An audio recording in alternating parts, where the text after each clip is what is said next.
यहां मान अपमान, लाभ हानि, सुख दुख, इनको समान बनाने के लिए हम आए हैं।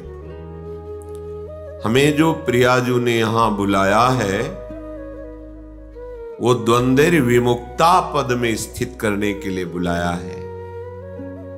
अगर हम लाभ में सुखी होते हैं, हानि में दुखी, मान में सुखी, अपमान में दुखी, तो यही तो अविद्या है, यही अज्ञान है।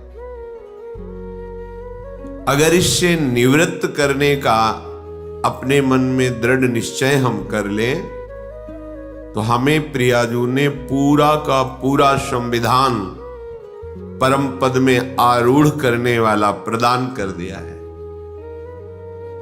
ये जो हमें संयोग मिला है ये महासुख के लिए है। बड़ी बड़ी सिद्धियां भी माया का नाटक ही हैं। एकमात्र सच्चिदानंद प्रभु में स्थित हो जाना ये महासुख स्वरूप है, यही परम विश्राम है। अविद्या के कारण हमें अनुभव में ये बात नहीं आती। जैसे धूल भरी आंधी हो तो वस्तु का सही दिखना असंभव हो जाता है, ऐसे काम क्रोध लोभ मोह मद मत्सर की ऐसी आंधी चल रही है अविद्या जनित कि हमें सही वस्तु का अनुभव करना बड़ा कठिन पड़ रहा है। यदि हम किसी विशाल पर्वत का सहारा ले ले तो आंधी से बच सकते हैं। आंधी हमारा नाश नहीं कर पाएगी। वो विशाल पर्वत की तरह भगवत प्रेमी महात्माओं के चरणों का आश्रय और उनके वचनों के अनुसार चलना, फिर ये कामादि दोषों की आंधी आपको उड़ा नहीं पाएगी, नष्ट नहीं कर पाएगी। श्रीपाद प्रबोधानंद जी महाराज कह रहे हैं कि यदि हमें वृंदावन आने को मिल गया, वृंदावन वासी का संग मिल गया, श्यामा श्याम की उपासना का परिचय मिल गया, ये बड़ी दुर्लभ बात है। तो परिहासे प्यन्या प्रिय कथन मुकोति बधिरा परेशान दोषानुश्रुति मनु बिलोकेन्ध नयनः शिलावन्निश्चेष्टः परवपुषि बाधालव विधौ कदा वत्स्याम्यस्मिन् हरिदयित वृंदावन वने। यदि कृपा करके प्यारे जू ने मुझे वृंदावन बुला लिया, सत्संग सुनाया, सतमार्ग का परिचय मिला, अब हम अपने साथ धोखा नहीं करेंगे। कोई किसी के साथ धोखा नहीं करता। तुम समझते हो हमने दूसरे के साथ छल करके, कपट करके, चोरी करके, चतुराई से ऐसा कर लिया, दूसरे के साथ नहीं। वो अपने लिए तुम बीज बोए हो, तुम्ही को फसल काटनी पड़ेगी। बाद में तुम्हारे रोने चिल्लाने से कुछ नहीं होता, मिथ्या भगवान पर आरोप करने से कुछ नहीं होता। काल ही कर्म ही ईश्वर ही मिथ्या दोष लगाए। अभी तो बड़े बुद्धिमान बनते हो, अपनी बुद्धि का प्रयोग दूसरों के धन अपहरण में, दूसरों के सुखों का नाश करने में, छल कपट में, माइक वृत्तियों में, और जब इसका परिणाम आता है तब आप ईश्वर को दोष देते हैं, तब किसी दूसरे को दोष दे। हम तो बड़े सुखी होते यदि हमारा अमुक ऐसा न कर देता। तो कोई अमुक नहीं है, वो तुम्हारा कर्म ही है, दूसरा कोई नहीं। इसलिए यदि दैत प्यारे जू कृपा करके वृंदावन का एक बार भी दर्शन, सत्संग, प्रिया प्रीतम की रसमय उपासना का परिचय तो अब अपने साथ धोखा मत करो। क्या करो? परिहासे प्यन्या प्रिय कथन मुकोति बधिरा। तुम परिहास में भी किसी का अमंगल करने की सोच बंद कर दो, तुम्हारा कभी अमंगल नहीं होगा। दूसरों का तुम अहित करते हो, दुख देते हो, और तुम सुखी होना चाहते हो, असंभव। ये अज्ञान की वृत्ति हटा दो। परिहासे भी, मजाक में भी किसी को दुख मत दो, मजाक में भी किसी को ऐसे कटु वचन मत कहो जो उसके हृदय को छू जाए, हृदय को दुख पहुंचा दे। और यदि तुम्हारा कोई अपमान करके कड़वी बात कहे तो बोले बधिरा, बहरे बन जाओ, सुनो ही मती, नहीं सुनना।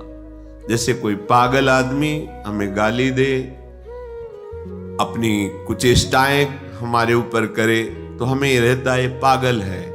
ऐसे ही त्रिगुणात्मिका माया के द्वारा जिनके ज्ञान का अपहरण कर लिया गया है, सतमार्ग के पथिक की वो अवहेलना करें, निंदा करें, दोष दृष्टि करके, दोष निकाल करके उनको प्रकाशित करें, वर्णन करें, कोई फर्क नहीं पड़ना चाहिए, क्योंकि वो बेचारे पागल हैं।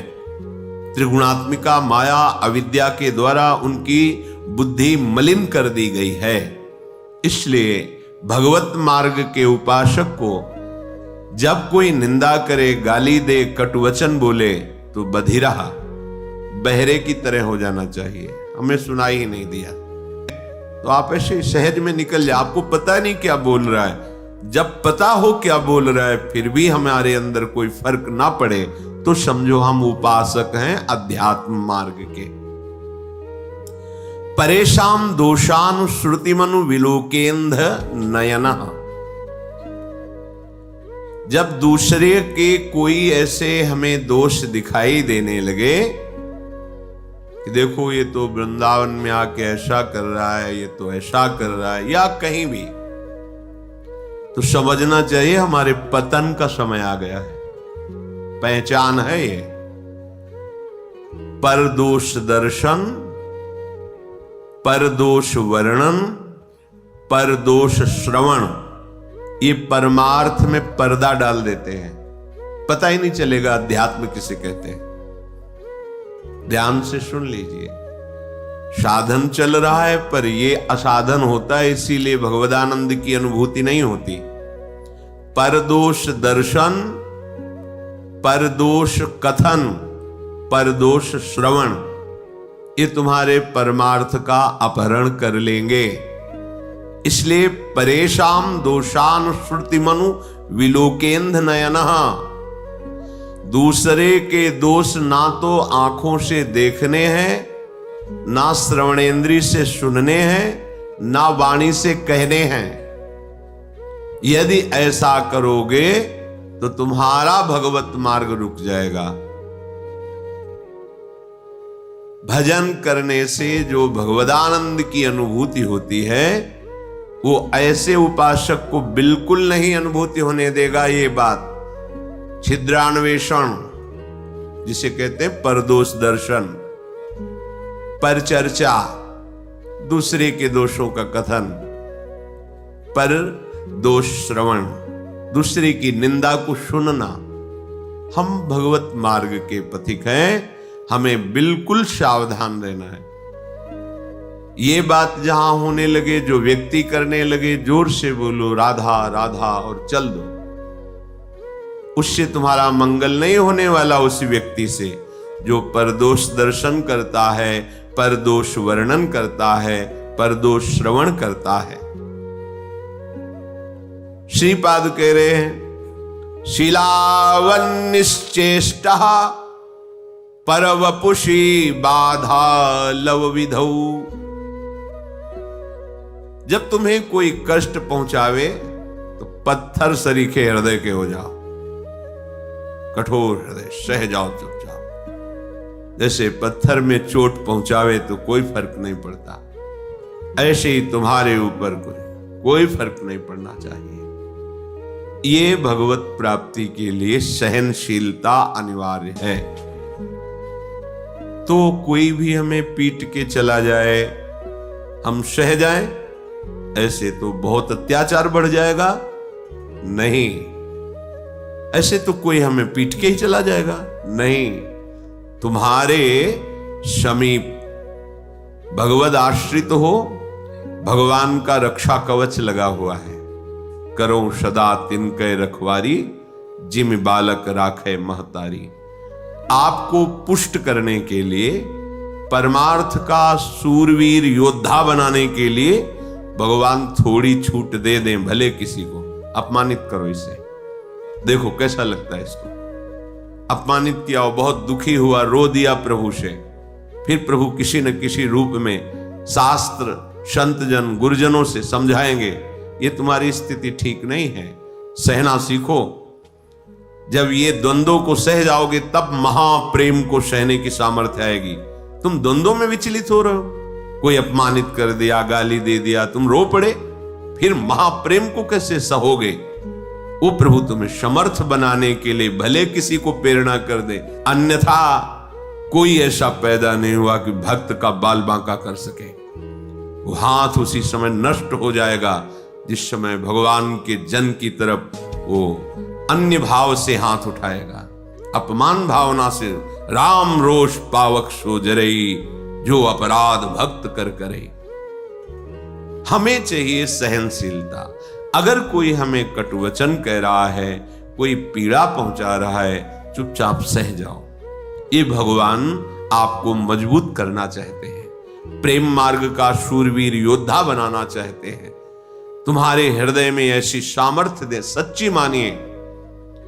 नहीं तो बड़े बड़े महापुरुषों को इतनी सामर्थ्य है उनमें, भगवान अधीन है और उनको भी कोई पीट दे, कष्ट दे दे, ये खुद विधान बनाते हैं। श्री माधोदास बाबा जी समुद्र के किनारे पर्णकुटी में दरवाजे की तरफ पीठ करके, कुटिया की तरफ मुख करके कि कोई भजन में विक्षेप ना पहुंचाए, ऐसे बैठते थे। छोटी सी झोपड़ी थी, तो दरवाजे की तरफ पीठ है और पीछे की तरफ ऐसे मुख किए, निरंतर भजन में 2-2, 3-3 दिन हो जाते, भोजन के लिए भी नहीं जाते। श्री भगवान करुणा करके स्वयं जगन्नाथ जी अपने भोग की थाल लेकर आए। बाबा, ये जगन्नाथ जी का प्रसाद है, प्रभु ने भेजा है, पालो। हाँ, रख दो, हमारा भजन पूरा होगा, हम उठेंगे, प्रसाद पालेंगे, थाल यहीं धो के रख देंगे, तुम ले जाना। अच्छा बाबा, रख के चले। समय हुआ भजन पूरा, तो दिखाए तो स्वर्ण की थाल भगवत प्रसाद आनंदित होकर पाया और समुद्र में मार्जन करके थाल रख दी। अब वहां थाल गायब हो गई भोग की।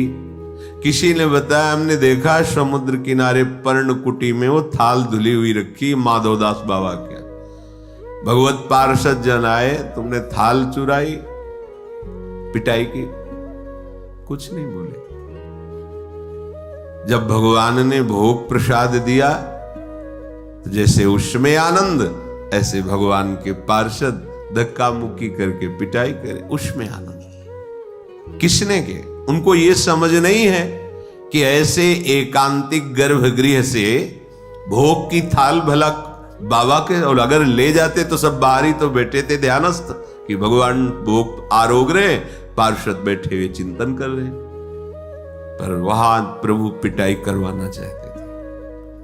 नहीं, किसी की ताकत है कोई छूले भक्त को, क्यों करवाना चाहते? अपने भक्त को मान रहित, देह भाव रहित, हृदय में ऐसा महान पुष्ट भगवत प्रसाद पा रहे हैं, भगवत पार्षदों से पिटाई दोनों समान। इसीलिए भक्तजनों के साथ कभी कभी ऐसे बर्ताव हो जाते हैं, तो उनको ये नहीं सोचना चाहिए कि कहां गए भगवान, रक्षा क्यों नहीं की। वो चाह रहे हैं तुम इतने सहनशील बनो, तुम इतने महान हृदय वाले बनो। तो हमें तो पीड़ा हो रही है और हम महान हृदय वाले बने, हमारा तो अपमान करा दिया, फिर तुम शरणागत किसके हुए? समर्पण तुम्हारा किसका हुआ? ये शरीर जड़ है, इसी में तदात्म होने के कारण दुख सुख का जन्म मृत्यु का ये महान बंधन प्राप्त हुआ है। भगवान कृपा करके इसी तदात्म को मिटाते हैं। वो अभी अविद्या का प्रभाव, इसलिए बात समझ में नहीं आएगी। जैसे सांप की केचुल में कितनी भी पीड़ा दो, सांप को कोई पीड़ा नहीं होती। केचुल अलग है, वो अलग है। ऐसे ही आत्म तत्व में ना तो किसी दिव्यास्त्र का, ना किसी अग्नि आदि का प्रभाव होता है, क्योंकि वो दिव्य स्वरूप है। नैनम छिन्नन्ति शस्त्राणि नैनम दहति पावकः न चैनम क्लेदयन्त्यापो न शोषयति मारुतः। ये हमारा स्वरूप है। हम अपने स्वरूप को भूलकर जो देह भाव में मान अपमान, सुख दुख, लाभ हानि, जन्म मृत्यु को प्राप्त हो रहे हैं, उपासक को इसी ममता, इसी आसक्ति से हटाकर प्रभु समता में, स्वरूप में स्थित करते हैं। वो जगत गुरु है, वो सर्व रूप में है। वो काहे को हमें कष्ट देंगे? हमारा माना हुआ भ्रम नष्ट करते हैं। सच्ची मानिए तो श्रीपाद कह रहे, शिलावन निश्चेष्टा पर वपुषि बाल लव विधो। जैसे किसी पत्थर पे चोट पहुंचाए तो कोई फर्क नहीं पड़ता, ऐसे ही उपासक को होना चाहिए। श्री अनंग बोधाश्रम स्वामी जी महाराज फतेहपुर जिला में अश्विनी घाट गंगा किनारे बड़े महापुरुष थे। जब से गुरु जी ने संन्यास दिया था, गंगा जी की रेती के सिवा कभी ऊपर नहीं चढ़ते थे। जहां संन्यास दिया था बस वहीं, वैसे ही दिगंबर जैसे संन्यास दिया गया था, निर्वस्त्र संन्यास दिया जाता है। गंगा जी में खड़े करके बड़ा करुण प्रसंग होता है। आपका कौन? तो गंगा में हाथ उठा के, तो भगवान नारायण के सिवा कोई नहीं। इसी बात को आज जीवन निर्वाह करना होता है, नारायण के सिवा कोई। फिर वो व्यवहार रक्षा के लिए लंगोटी और अचला आदि देते हैं। उन्होंने मना कर दिया। गुरुजी जब एक बार उतार दिया, अब दोबारा जीवन में नहीं धारण करेंगे। दिगंबर से वो भी कभी कभी, जैसे एक वकील साहब थे, उनके यहाँ रोटी बंटती थी गरीबों को सुबह, कभी कभी लाइन में खड़े हो जाते थे। प्रच्छन्न वेश, जटाए, नंग धड़ंग। अब 30 किलोमीटर चल करके गए। अब वहां नौकर लोग थोड़ी पहचानते थे कि इस उच्च कोटि के ज्ञान संपन्न महापुरुष, जिनको धर्म सम्राट करपात्री जी भी साक्षात ब्रह्म अनुभव करते हुए साष्टांग दंडवत करते थे, बेलाइन में ऐसे घुस जाते, वो धक्का मारते, फिर और जगह से घुसते, 2-3 थप्पड़ मारते। पागल है, लाइन में पीछे खड़ा हो। 2-4 बार ऐसे पिटते, जानबूझ के चेष्टा करते। जो बांटने वाले मालिक थे, बंटवाने वाले, वो एक दिन आए। उन्होंने देखा, अरे स्वामी जी गए साष्टांग दंडवत के। अरे स्वामी जी आप, अरे बोले तुम जाओ, हमारा काम मत बिगाड़ो, चलो तुम अपना काम करो। उनको डांट दिया। हम नौकरों के होश उड़ गए कि अगर स्वामी जी ने कह दिया तो हमारा तो क्या होगा। जिनको मालिक साष्टांग दंडवत करा, उनको हमने पीटा। ऐसा मुस्कुराए। सामान पीते हैं और अमृत को विष मान लेते हैं। इसलिए कह रहे, शिलावन निश्चेष्टा पर वपुषि बाधा लव विधो। तुम्हें कोई भी बाधा एक क्षण के लिए भी अंदर स्वीकार नहीं करनी चाहिए, बाहर से चाहे जितनी। देखो, आपका अहंकार ये बात बर्दाश्त नहीं करेगा, ये अविद्या है, अज्ञान है। जब आप अपने स्वरूप में स्थित होंगे तो दूसरा कोई है ही नहीं। जिसे होता है कि फिर तो दूसरों को बहुत प्रोत्साहन मिल जाएगा, जब जो चाहेगा, ऐसा नहीं है। ये सृष्टि ईश्वर के द्वारा शासित है। लाखों लोगों में अलग अलग चेष्टाएं, अलग अलग भाव, लेकिन सबका शासन वो ईश्वर कर रहा है। नहीं जो विश्व में अपने को ही केवल तो वो सबका नाश कर दें, नहीं कर सकते। जितना उनके द्वारा विनाशकारी चेष्टा होनी है, क्योंकि विनाश का भी क्षेत्र भगवान का ही है। अगर सृजन का है, पालन का है, तो संहार का भी है। उतना ही कर सकता है, आगे नहीं।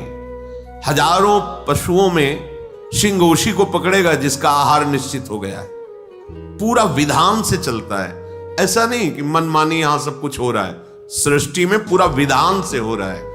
कर्मों का जाल बिछा हम अज्ञानी जीव वर्तमान की बात को देख करके केवल अनुमान लगाते हैं हमारे साथ गलत हुआ। लेकिन आप इसी जन्म की बातें अपनी देख लो, फिर आप देखो कि अगर इसका दंड ये, इसका दंड ये, इसका दंड ये, तो मेरी दुर्दशा क्या होगी। हम लोग अनजाने में, अज्ञान में बड़े बड़े अपराध कर देते हैं। एक लक्ष्मण रेखा सी वो आती है ना, चींटियां कीड़े ये हमारे घर में ना रहे, खींच दी। सैकड़ों चींटी, सैकड़ों जीव मर गए। ये क्या हो रहा है? तुम्हें नहीं समझ में आ रहा है? अपराध बन रहा है। सब में परमात्मा तत्व विराजमान है। जैसे पृथ्वी में रहने का तुम्हारा अधिकार है, ऐसे तो जीवों का अधिकार है। छिप के लिए मार डालो, निकाल के बाहर फेंको, मार डाला, कुचल डाला ईंट से, ये क्या है? क्या उसका अधिकार इस सृष्टि में जीने का नहीं? तुम मनुष्य शरीर में हो तो केवल तुम्हारा ही अधिकार है। बहुत से ऐसे जिनको हम पाप नहीं समझते हैं, हमारे द्वारा बहुत से ऐसे अनर्थ होते रहते हैं। सोचो, एक तितली की गुदा में खेल खेल में कांटा ऐसे गाड़ कर छोड़ दिया मांडव्य ऋषि, उनको दंड मिला सूली की सजा। और जैसे छोड़ दिया तो वैसे सूली निकली नहीं, काटी गई। महाभारत में स्पष्ट भगवान व्यास देव जी ने लिखा है। आप कितने जीवों की हत्या करते हैं? आपको दर्द होता है? अरे एक चींटी भी वही है ईश्वर जो तुम्हारे हृदय में, जो एक हाथी के, जो एक बड़े से बड़े के हृदय में ईश्वर, वो वहां बैठा हुआ है। क्या जाता है? आप अपनी सुरक्षा कीजिए। आप ऐसी जहरीली चीजें जिससे लाखों जीव, जो गुजरेगा उससे मर जाएगा, छोटा मोटा सब जीव। अरे कोई चींटी बना, कोई कीड़ा बना हुआ है, वो हम ही आप हैं। कर्म के परिणाम स्वरूप हमको ऐसी योनियां मिली हैं। अपने को लगता है हमने तो पाप किया है।